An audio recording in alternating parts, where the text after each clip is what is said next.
The cosmos unfolds not as a sequence of neatly categorized chapters, but as an unbroken, sprawling manuscript of physical law and improbable coincidence, and nowhere is this narrative tension more pronounced than in the persistent enigma of celestial bodies exhibiting features deemed, by human metrics, too perfect. This very notion, perfection in nature, serves as the crucible where rigorous astrophysics meets the tantalizing edge of speculative exotheory, a dialogue that has intensified across the decades, fueled by ever-sharper observational instruments and the persistent human craving for meaning beyond stochastic noise. We embark now on a continuous, meandering journey through the documented anomalies, the scientific counterarguments, and the profound implications for our understanding of the universe, treating the evidence not as bullet points, but as interwoven threads in a single, massive tapestry of cosmic discovery. The primary, indeed the most cosmically intimate, exhibit in this grand debate is Earth's moon, a satellite whose very proximity and geometry provoke an almost philosophical unease regarding its apparent suitability for terrestrial life. Consider the breathtaking mathematical ballet. The Moon possesses a diameter roughly 400 times smaller than that of the Sun, yet it orbits our planet at a distance approximately 400 times closer to Earth than the Sun is to us. This near-perfect ratio, a sheer statistical improbability arising from billions of years of orbital dynamics, yields the phenomenon of the total solar eclipse, a spectacle where the lunar disk perfectly bisects the solar orb, allowing for the precise observation of the solar corona, a crucial event historically fundamental to validating Einstein's theory of general relativity during the 1919 eclipse expeditions. To many, this concordance, this precise cosmic framing, suggests not mere happenstance but deliberate placement, leading to the more radical hypotheses concerning extraterrestrial engineering. The specter of the hollow moon theory, first articulated in the 1970s by Soviet scientists Mikhail Vazin and Alexander Shcherbakov, clings tenaciously to the discourse surrounding our nearest neighbor. Their contention was audacious, that the moon is not a naturally accreted body, but rather an ancient, hollowed-out spacecraft or planetary remnant, positioned in orbit by a civilization whose scale dwarfs our own comprehension. The foundational evidence cited rested heavily on seismic data collected during the Apollo missions. When the ascent stages of the lunar modules were intentionally crashed back onto the moon's surface, seismometers recorded vibrations that persisted for extraordinarily long durations, up to an hour in some instances, leading some interpreters to claim the readings resembled the sustained resonance of a massive, hollow bell rather than the damped vibrations expected from a solid, rocky mass. Furthermore, discrepancies in the moon's gravitational field, the so-called mascons or mass concentrations, provided further grist for this mill. The data streamed back from NASA's Gravity Recovery and Interior Laboratory, or GRAIL mission, between the years 2011 and 2012, mapped these gravitational anomalies with unprecedented accuracy, revealing subsurface density variations that created distinct gravity scars capable of tugging unexpectedly on orbiting spacecraft. While proponents of artificiality view these concentrated mass structures, often located beneath the large impact basins, as evidence of underlying structural supports or perhaps the remnants of propulsion systems, the consensus among mainstream geophysicists offers a terrestrial explanation rooted deeply in planetary formation history. The prevailing model posits that the Moon formed approximately 4 billion years ago following a colossal impact between the proto-Earth and a Mars-sized protoplanet, often dubbed Theia. The resulting debris coalesced into the Moon, and subsequent massive impacts, particularly those that excavated the Great Impact Basins, led to the migration of denser crustal material downwards and lighter mantle material upwards, solidifying into the subsurface mascons observed by GRAIL, akin to tectonic rearrangement following extreme trauma, not deliberate construction. Moreover, the chemical analysis of the lunar regolith and rock samples returned by the Apollo astronauts consistently demonstrates a profound isotopic similarity to Earth's mantle materials, strongly advocating for a shared origin through that cataclysmic impact event, directly contradicting the notion of an object manufactured elsewhere and subsequently inserted into orbit. Shifting the gaze away from the Moon's familiar presence, we encounter the persistent, spectral whisper of the Black Knight satellite, a legend that predates the dawn of the space age itself. This theory, dating back to the 1950s, revolves around reports of an extremely dark, possibly artificial object orbiting the Earth, supposedly detected before the Soviet Union launched Sputnik 1 in 1957. Whispers include delayed radio signals supposedly intercepted in the 1920s and dramatic anecdotes from astronaut Gordon Cooper, who, during his Gemini 5 mission in 1963, claimed to have observed an object following him, suggesting an extraterrestrial artifact potentially thousands of years old. Yet, the rigorous scrutiny applied by modern space agencies systematically dismantles this narrative.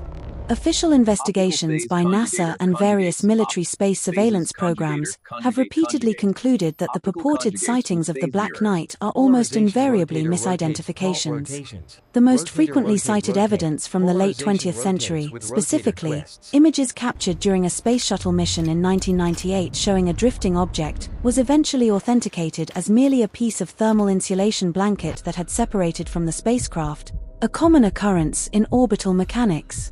The signals themselves are often attributed to terrestrial communications echoes or natural background noise misinterpreted through limited instrumentation. Crucially, any artificial satellite constructed by an ancient civilization, existing for millennia in the harsh environment of low Earth orbit, would have been subjected to relentless bombardment by micrometeoroids and intense solar and cosmic radiation, leading inevitably to fragmentation and orbital decay long before the advent of the space age. The lack of any physical debris or enduring orbital signature strongly argues against its existence as an ancient construct. Our exploration must expand beyond the Earth-Moon system to the grander scale of the solar system and beyond, where other satellites present geometries equally puzzling. Saturn's moon Iapetus offers a striking, almost theatrical anomaly. Its shape resembles a cosmic walnut or, as often noted by popular culture observers, the fictional Death Star, characterized by a pronounced equatorial ridge that circles the moon's circumference, giving it a distinct, artificially sculpted appearance. Imagery returned by the Cassini probe between 2004 and 2017 detailed this ridge, which rises to heights approaching 20 kilometers in places, effectively splitting the moon into two distinct hemispheres in terms of illumination and material composition. One side appears profoundly dark, seemingly coated in dust migrating from the outer, dark satellite Phoebe, while the other side remains significantly brighter. Speculation immediately posits deliberate construction to maintain symmetry or perhaps an ancient impact shield.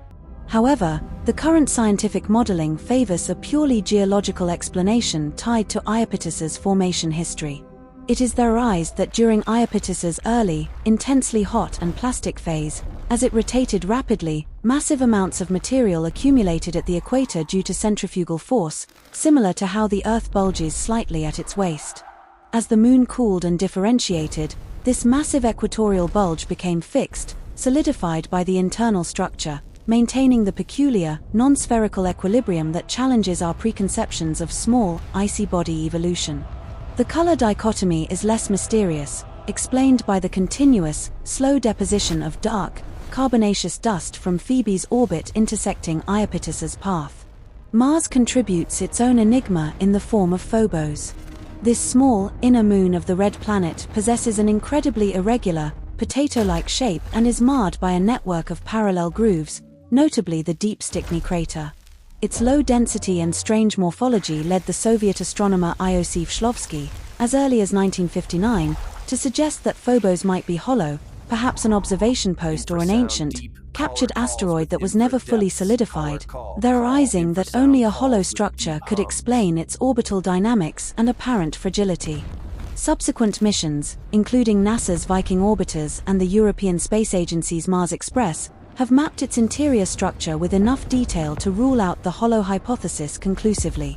Density calculations place Phobos firmly in the category of a rubble pile. It is a loosely aggregated collection of rock fragments held together weakly by gravity, possessing a porous structure, not a manufactured void. Its peculiar grooves are now understood as patterns etched onto its surface by the tidal stresses exerted by Mars, stress fractures that deepen over eons as Phobos spirals inward towards its inevitable, terminal collision with the Martian surface in perhaps 50 million years. The search for perfection shifts dramatically when we move from natural satellites to exoplanetary systems, where the discovery of mathematically precise orbital arrangements fuels fervent discussion.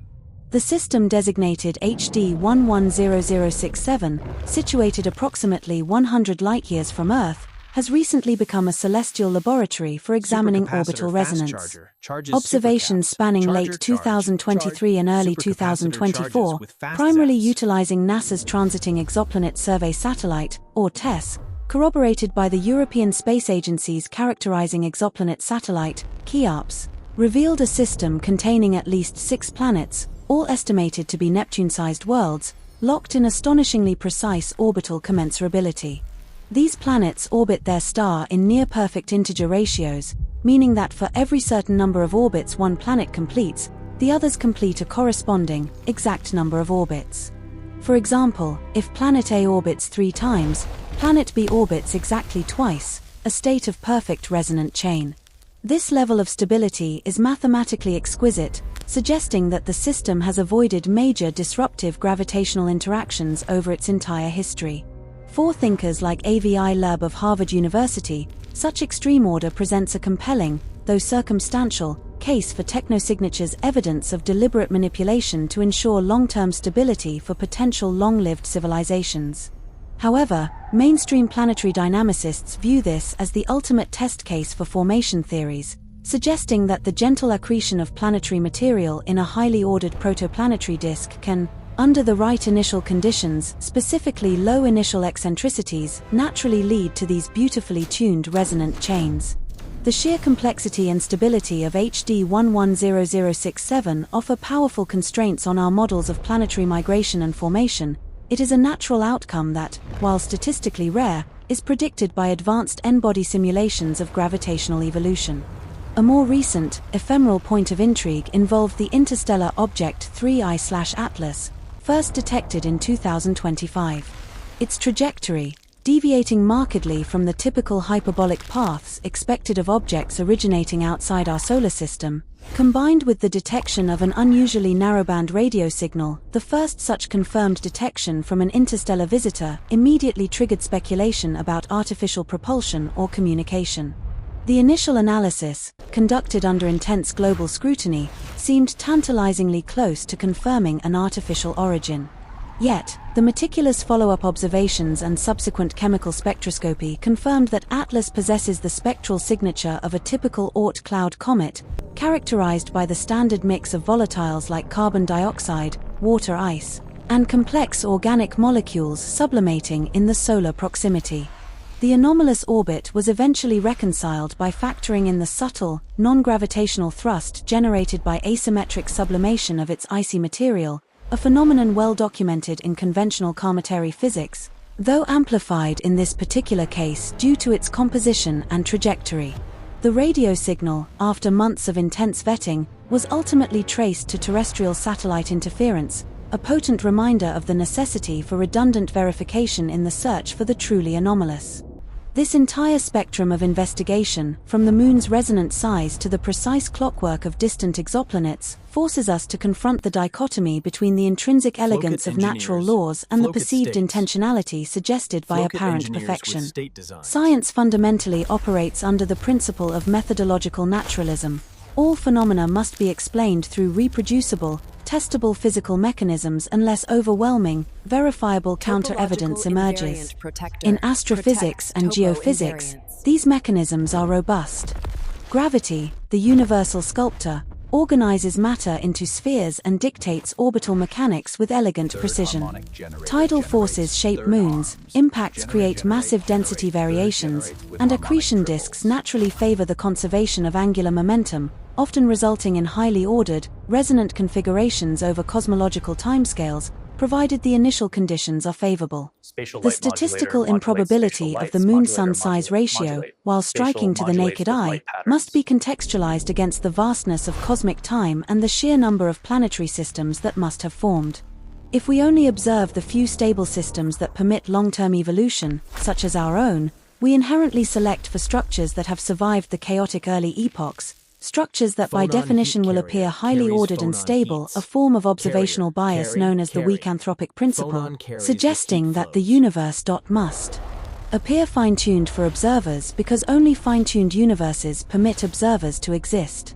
Conversely, the persistence of alternative interpretations highlights a crucial aspect of human cognition, our predisposition to find patterns and ascribe agency. When faced with complexity that resists immediate intuitive understanding, the concept of deliberate design offers a satisfying, albeit often premature, closure. The scientific method demands that extraordinary claims, such as extraterrestrial intervention, require extraordinary, unambiguous evidence, data that cannot be explained by any known, simpler natural process.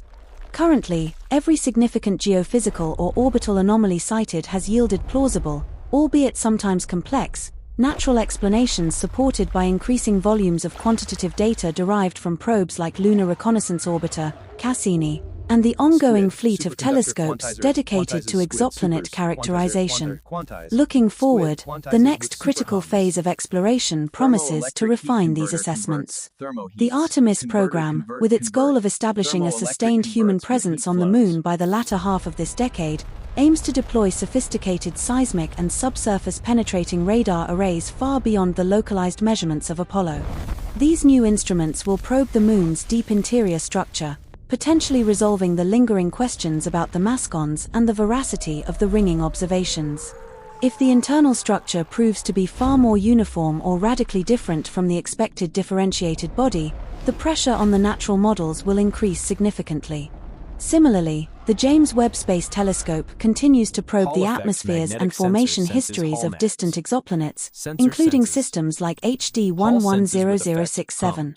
The data gathered will place severe constraints on the dynamical histories required to maintain such long-term resonance. If simulations consistently fail to produce the observed perfection without invoking external, non-gravitational perturbations, the investigation into technosignatures will gain greater scientific justification. The search for extraterrestrial intelligence, SETI, remains a continuous, low-probability, high-reward endeavor, exemplified by projects like Breakthrough Listen, which methodically scans millions of stellar systems for non-random, artificial radio emissions. While no confirmed technosignature has yet interrupted the quiet static of the cosmos, the very act of searching acknowledges the possibility that technological artifacts, perhaps even ancient, abandoned engineering projects, might exist on orbiting bodies or in deep space, objects vastly different from the natural satellites discussed here, yet perhaps occasionally interacting with them or mimicking their apparent symmetries. In conclusion, the celestial mechanics of our solar system and the observed configurations of distant worlds present a recurring theme of near-perfect order that strains credulity when viewed solely through the lens of random chance over short timescales.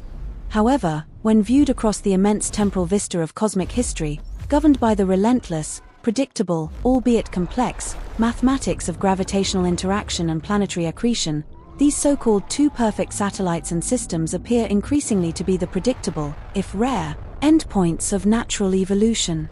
The allure of extraterrestrial engineering persists because it offers an immediate narrative resolution to complexity, but the scientific mandate remains clear: to exhaust the explanations offered by the established laws of physics, continually refining our models against the hard, undeniable data streaming in from the frontiers of our telescopes and probes, maintaining a posture of skeptical openness that allows for the truly revolutionary while firmly grounding itself in the verifiable. The universe, it seems, is already stranger and more mathematically beautiful than we often give its natural processes credit for.